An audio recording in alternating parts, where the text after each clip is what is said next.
Welcome to the ATX Gear Show. I'm Keny. And I'm Wes. And we're at Wes's studio. Hey, welcome to my studio. So last week we were over at Keny's where we normally film the show, and we went through a rig rundown of his and talked about some of the amps he used and some of the guitars he used. And this week we, as promised, we're over in my studio and we'll talk about some of the guitars that I have and some of the amps that I have. Dude, so nice over here, man. Come over here. It's like, wow. It's like, we're in the studio. Yeah, man. I spent a lot of time making it all jazzy looking, you know, nice lighting and everything. And I was going to sell these lights, actually. I've been trying to sell these lights for like a year? While, a year. And they would never sell. Almost giving them away. And now I know why. Everything happens for a reason, right? Because they look pretty nice in the studio. They do, man. You should always leave these up just like this. I like this sign so much. I'm so jealous of that sign. We need one so bad for the show. What we really need is one for the show. If anybody out there has some cool like metalworking skills or some lighting, you know, like make like a bar sign for Wes us. will sleep with you. I will sleep with you. Man, woman, or goat? Bad man. Mad. No, not really. But if you want to make one and get a shout out on the show, that'd be awesome. We will hook you up. Please do that. So what do you want to talk about? Dude, I want to hear about all your stuff. All right. Well, you know, I've never been much of a guitar collector. Yeah, man, this is a recent acquisition for you. I've had one guitar for a long time. So I figured we would start with my newest guitar.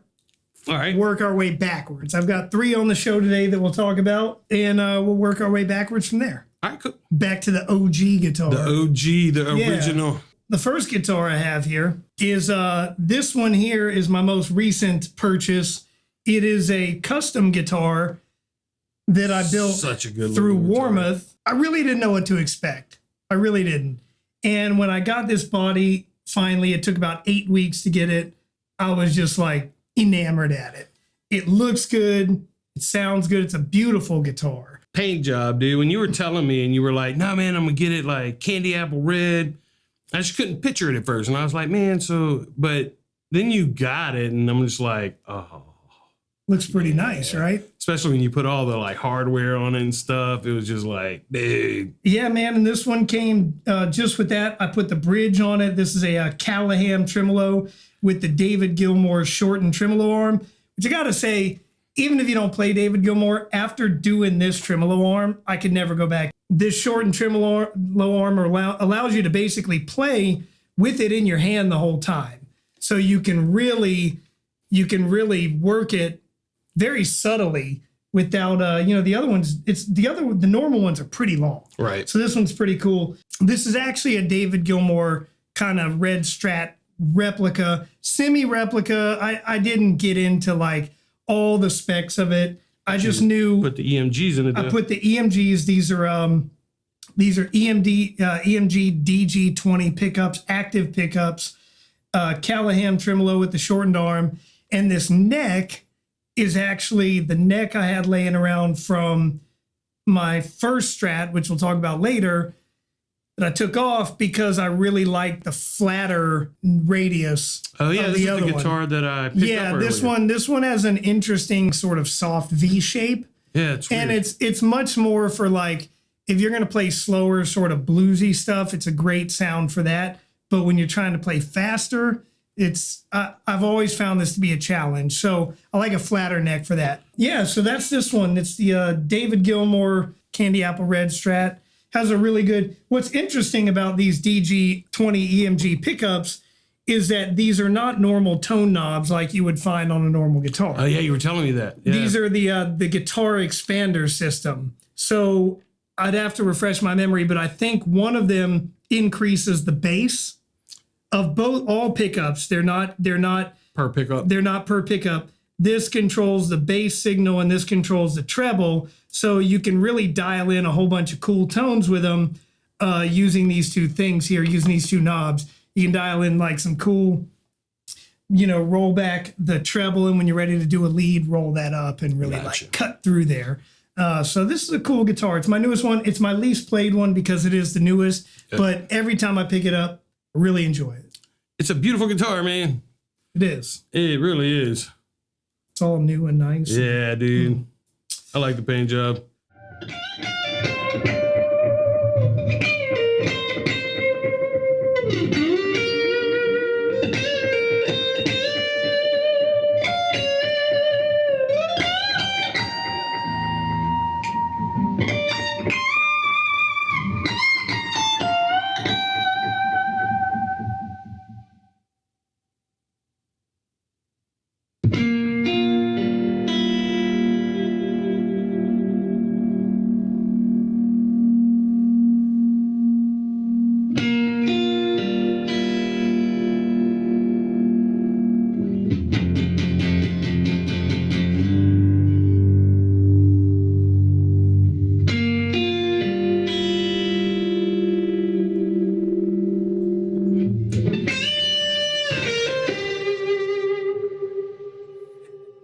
Well, let's talk about Yeah, what the you got Telecaster. next? Oh yeah, dude.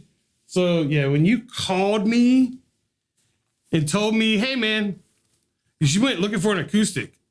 It's when you were looking for a 12 string. And you called me and you go, I think I'm gonna buy this Telly.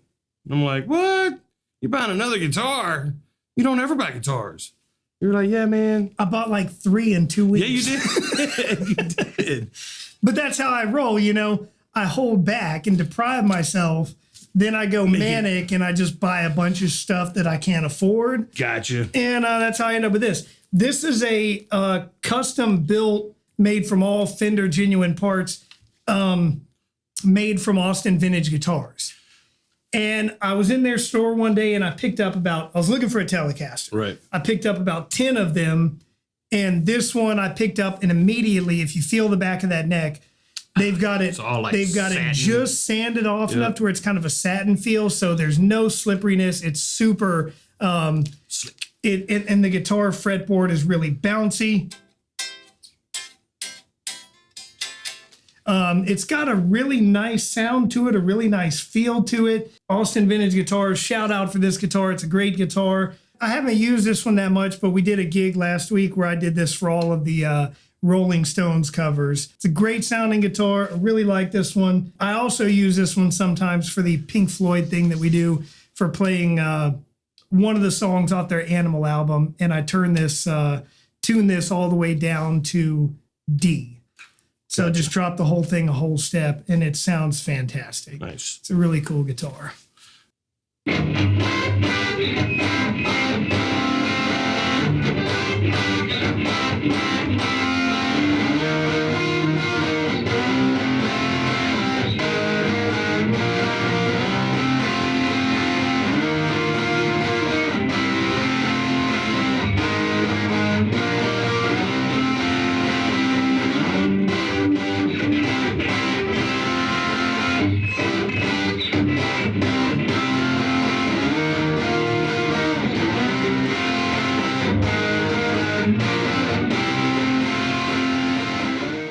All right, dude. And what else you got? Well, I got one more guitar to show here. The old faithful, this guitar here, 90s. I can't remember the year. I think it's a 96 Japanese 57 reissue. I don't name my guitars, but I've named this one Frankenstrat because it has been through so much. Initially, I had that neck we talked about from the Red Strat on here. That was the one that came with it. And I shaved that down and got most of the lacquer off it so it's nice and smooth. I've changed the pickups several times. It's been rewired many times. I've done all of this. And then I bought this neck actually as part of a guitar that some dude was trying to sell on Facebook as an original 62 Strat for $800. And then you took it apart and realized it was a Warmoth Well, body. I knew it wasn't. There's no way you're selling an original 62 Strat for $800. He had gone to great lengths, etching in a really well done serial number in the back plate, in the neck plate. He put a decal on it. This is not a Fender neck, even though you might be able to see it there. This is actually a Warmoth neck that he put a Fender decal on. I knew what the guy was doing, so I talked him down to like $500 for the guitar. Because despite the fact that it was not an authentic original one, I really, really loved the way this neck played. And I still have the body that I've sanded down and smoothed out. And at some point, I'll do something with it. But for now, Put some humbuckers in it because it's routed for humbuckers. it is routed for humbuckers, right? But I really like the neck. It's got 22 frets and it's super smooth and really flat. It sounds great for blues, but it also sounds great if you're doing faster, kind of groovy stuff. It's also got a Callahan tremolo on it with the shortened arm. Because I like the one I put on the red guitar so much, I was like, I got to get another one. It's a really good tremolo, really good arm on there. This guitar is sunburst, as you can see. So this is pretty much what I've got going with this one. I know a dude in Poland that would want to pry it from your dead hands. Yeah, there seems to be a lot of buzz online for people wanting to buy this guitar, but I've had this one since about 2001. And, you know, even though it's gone through all these iterations, I think it's the body. There's something about some guitars that just works. And it seems like no matter what I do to this guitar, it sounds fantastic. It's got a great resonance to it. Sounds great live. I mean, I play this one 90% of the time. Yeah, it doesn't. What's in the bridge of that guitar? On the bridge, I have a Seymour Duncan SSL 5 and then SSL 1, I think, in the bridge, in the neck in the middle. Gotcha. So these are all Seymour Duncan pickups because I found every neck pickup I put in this guitar was too dark and I really didn't like dark to the point of being muddy. This pickup is really nice and Fender chimey. And then I wanted that kind of Gilmour sound for playing that kind of stuff. So I got the SSL 5 in the bridge. I used to have a DiMarzio HS2 in there, which was originally when I bought this guitar, I was trying to emulate Eric Johnson, and he has a DiMarzio HS2 in the bridge, which is Sunburst stacked Strat. humbucker, right? It's a stacked humbucker, but you wire it for a single coil. So you're only using one of them. Gotcha. So it's a single coil pickup. And I really liked that one for a long time, but it had some limitations. The output on it was a little lower than most pickups. It tended to be a little more mid-rangey and darker. That was cool when you're trying to play Eric Johnson stuff. But then it becomes a little bit of a nuisance when you're trying to play other stuff. Gotcha. You know, the tone knob was basically useless because if you rolled it down any beyond 10, muddy. It was dark and muddy. Yeah. And it would lose volume. So I put the SSL 5 in here. Yeah, that's been a great pickup. I'm really happy with these. Nice. So that's it for the guitars. This is basically a rip-off neck from Warmoth, which came on another guitar. And Warmoth stuff's pretty badass, though. If you're thinking about buying a Warmoth guitar out there and you're not sure, definitely do it. The price is good. It's not that cheap compared to new Strats. It's not, but you get to build it. You build exactly what you want. The wood you want, the finish you want. They'll put all the hardware on if you want. My Red Strat came drilled with the tremolo holes. So all I did was buy the tremolo, slap it in. Everything was put together in 10 minutes. What I like to do with my tremolos is I don't like the floating bridge. Yeah. Especially when you're using whammy. I find it never on any guitar I've ever owned. Maybe it's set up wrong, but I've had them set up by myself and professionals. I find it hard for them to go back in tune exactly. Right. They always want to go sharp a little or flat a little. And so I have this one set where basically the bridge is fixed. It's set on there. I have it tightened down to where it's right on there. There's no give in it, but I only have 3 springs in it, so it's still really gentle. Gotcha. And you can pull it down really easily. The only problem with this guitar is whoever had it, they either bought this from Warmoth completely unfinished, and whoever did obviously had some sweaty ass hands because there's got a lot of well, if they were trying to pass it off as a vintage guitar, man, they probably reliced it in some way. Might have, or they might just played it and you know, put a lot of oil and grit on it. How the hell would you play? Well, you and I, we don't have sweaty fingers. True. But if you do and you have an unfinished neck, that sort of finger oil can happen pretty quickly. Gotcha. The back is like that as well. The neck of it is like that. It's all sort of tarnished. He might have took a flamethrower too. Maybe. I mean, like we talked about that. So anyway, the only issue that I have with this guitar is the E string on it, because the neck is unfinished, will tend to go sharp with the weather changes. Gotcha. So when I'm playing it live, I have a tuner on and I'm just kind of constantly being aware of it. But if you're aware of it, like any guitar, every guitar has their tuning quirks. So as long as you know, and you don't just obliviously play through a whole song without ever checking your tuner, you know, you're fine. Bend it back in tune. But that's one thing to know too. If you're thinking about getting an unfinished neck, they are prone to humidity changes, temperature changes. The neck will shrink and swell. And in the middle of a gig, as you heat it up with your fingers, it can actually like it stretch, so it'll go sharp on you. So you just got to be aware of that. Yeah, I mean, it's a great guitar. I never have any problems with it. It's fantastic. I love that guitar. It looks great. It's a great looking guitar, man.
All right, so let's talk briefly about the amps. But what I have back here is two 68 Reissue Vibrolux Reverb amps.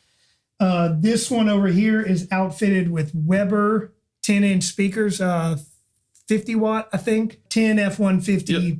And then the one over here has the stock Celestion 10-inch 30 watt speakers in it.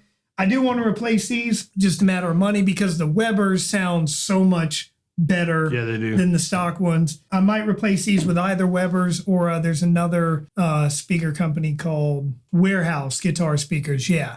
And read a lot on those. Those sound really good for a 10-inch speaker as well. I don't know about doing both of them exactly the same, because then it enhances your stereo effect if they're not exactly the same. So it's cool right now. Typically for a gig, depending on the size, I'll only use one of them. You know, we get a lot of people on the guitar forums. They're like, I found this Fender Twin for $600. Let me clarify this for you now. I've owned two original 69 and 71 Fender Twins. Yep. They're super heavy, 85 pounds. They're super loud, and they don't take pedals well. They're great for country where you want that chimey or like a lap pedals or like a pedal steel. They don't. They're too... Well, see, then that's a misconception, because a lot of people out there think, I'm going to get a Fender Twin because it takes pedals. The reason everybody's selling them for like $600 is because they've realized all of this. When I bought them, they were like $800 a piece. 15 years ago. Yeah. And I ended up selling both of them over the last 2 years. Fender chimey classic Fender sound is great if you want to play clean stuff like Stevie Ray Vaughan or Hendrix or country pedal steel. Beyond that, never was able to get pedals to sound great on them. Weird. So that's, that's the Did Fender you change out a Vibrations. preamp tube as well? I changed out all the preamp tubes. Okay. Yeah. So these are great amps. Like, they can get very loud, but they also sound great at moderate volume. So highly recommended. So the pedal board, which we'll show here in a second, I put together for this classic rock dance band party gig that we did recently. And I just wanted something simple that had all of the kind of basic necessities I needed. Right. So as you can see, it's got a Boss CS3 compressor, which a lot of people wonder about that. I modded this using this Monte Allums mod. What it does is it removes all that white noise from it. So one of the biggest complaints about that compressor is it has a lot of hiss. Takes that out of the way completely. Makes it more punchy. It is an all the time on pedal on my board because it makes your guitar just sing through everything you do. Then I have a G2, a Cornish G2, which I ordered recently. That pedal can really give you, especially through these kinds of amps, some really good kind of martially tones, good classic rock stuff. And then I coupled that with a Rat. On its own, if you just want a little bit of dirt, or as a boost to the G2. Every solo I did on this last gig, if I needed that boost, I clicked the Rat, and it came through clear without feedback, and everybody would just go crazy after the solo because they could hear it. It was clean. It was beautiful. It's a great pedal. It's a great combination. You could probably put the Rat after any kind of like good overdrive or distortion pedal, and it's going to just... I'm sure you guys are like, how these dudes really like the Rat. We really like the Rat. It's a great pedal. For 70 or 80 bucks. Exactly. It's one of my favorite pedals I've ever played. You can get like death metal tones on it if you want, but if you just want like a good sounding, really good clean boost, sounds fantastic. It's a great pedal all around. Then I had this Ibanez CB9, CP9 on there, which I didn't use on this video, but that was just an additional, unlike most compressors, I don't really find it to compress that much. It just boosts the signal in a really nice and clean way without it going crazy. So I have that on the board in case I need that little extra bit of bump during like a super band heavy part where you need to get ahead a little bit. And then the old faithful Boss DD7. Yeah, dude. Which I never liked. And then I tried the analog setting on it. It's like the Swiss Army knife of delays. It's cool. I put it on the board because the analog setting sounds good and it has a tap tempo function. Yeah. Which all you got to do is press and hold the pedal for 2 seconds and you can tap the tempo. Once it's in tap tempo mode, it's in that mode indefinitely until you take it out. So you can at any point during your set just tap it and get it right where you want it. So it's a really good pedal, and in analog mode, it doesn't step over your sound too much. Whenever I played that pedal in all the various digital modes that it has, it's just way too, if you're looking for like a background delay, sort of just add ambience to what you're doing, it was always way too much, and it would step over itself constantly. The analog setting on it's really good though. And that was the whole pedal board, powered by a Voodoo Labs X4, which I took out of my rack, which is why I didn't demo it today, because I still have this pedal board set up. All of the pedals are which come from my rack unit, which is for the bigger gigs. Man, you should briefly just go over that. So on the top here, I have 2 chorus pedals. That's the end of the chain, one of which is an original Boss CES CE2. The other is a Wazacraft CE2. Didn't know the difference, wanted to try both of them. And to be honest, I really like both of them. They are different. The older one's a little more warmer, but the Wazacraft boosts the signal a little bit, which there's no volume, so you can't undo that, and it's a little brighter. But it sounds cool because I set them the same, and then I run stereo out to the amps from those chorus pedals, which means they sound just enough different to really make that stereo spread explode. Nice. There's 3 Boss EQ pedals on there, all of which I've modded. 3. All of which I've modded with the same Monte Allums .com mod. I'm going to, ask like they would on the social media forums and go, why do you need 3 EQs? Why not? Well, realistically, this was a rig I designed for the Pink Floyd show that we do. Right. So I wanted a really similar David Gilmour sound. I mean, it makes sense though. First of all of those have been modded so that, again, like the white noise hiss on the CS3, Right. it's all gone. Gotcha. Takes all that away from the pedals. They're all set differently. One does a bass boost, one does a treble boost, one does like a mid boost or a mid cut. I think it does a mid boost. So depending on what you need at that particular moment, you can boost something up if you find that you're lacking. I have a Drybell vibe machine for the univibe kind of sound, which is a great pedal. Lots of tweaking settings you can do on it to make it sound any way that you want. You can change the spectrum on it. Where do you want it to wave? At the bottom end of the spectrum, at the top end of the spectrum, all over the spectrum. Nice. You can really dial it in. The classic phase Script Phase 90 that we did on show number 1, because it's a very subtle, warm analog sound. Better than the 95. Yep, sounds great. We have a JHS Muffaletta, which, to be honest, we love. Does a lot of different big muff sounds, but I'll probably replace it with a Proco Rat because that's the space that I need for another pedal. The G2 would normally go in between the Phase 95 and the Vibe, but it's off the board right now. I have 2 BK Butler Tube Drivers, original, one of which has a mod to have a bias knob on it and an overall output tone knob. Right. Use those for different kinds of distortion and lead boost. One is like a clean boost, one is a distortion. Then I have this op amp that you sold me actually. Yeah, this Big Muff op amp. The only song I ever used it on was Pink Floyd Money, which I don't really like the way the pedal sounds that much on its own. But when you're in front of a band that is cranking full bore, that pedal will cut through the mix like incredible. Then I have this Boss Digital Metalizer, which is, if you never played one, play one, because it's a sound all of its own. It is. It has a single, a double, a tripler effect that you can make your guitar like a double or triple guitar.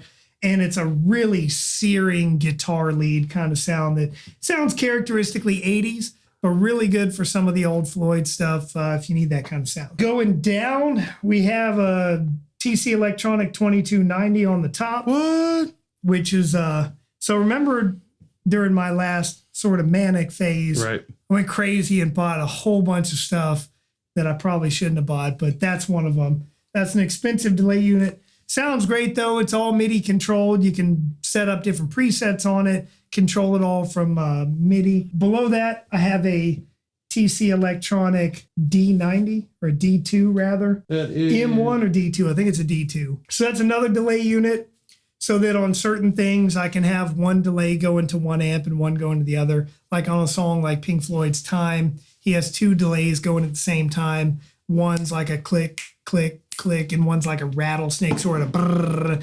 And you can't have those in series or else it'll mess it up. So you have 2 different delays. So it's kind of cool for doing stuff like that, having 2 totally independent delays that don't step on each other.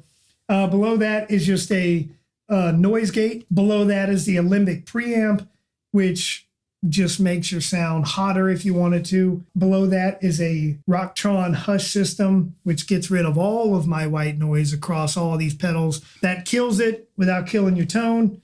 Then I have a Peterson Strobo Tuner, a Line 6 wireless unit. Above that wireless unit is a Voodoo Labs GCX rack-mounted switcher unit. Gotcha. I have 2 of those. One is on the back. You can't see in this video, but it's on the back side of it. So all of those pedals you see are going through those rack-mounted switchers and controlled by a Voodoo Labs ground control Pro, which is great for that kind of thing. I had the Boss ES8 for a while, but it's that's designed for having all the pedals on your board. And running like 20-foot snakes back to this just wasn't an option. So I went with the ground control Pro because then all I have in the front of me on the stage is one small ground control switcher. Nice. And I have all these sounds at my disposal. So that's it, man. I mean, that's pretty much the whole thing in a nutshell. Baller setup, though, man. Sounds good. Have every base covered. Took me months to get that going and like get it all wired up and everything. It looks badass, though. You can do a lot with it. Even like the small board I have for the gig I did recently is fantastic to get all those sounds, especially again with these amps. These are really where it's at. So, why don't we wrap this up? Let's do it. Do you have anything else to add? Man, I don't think so.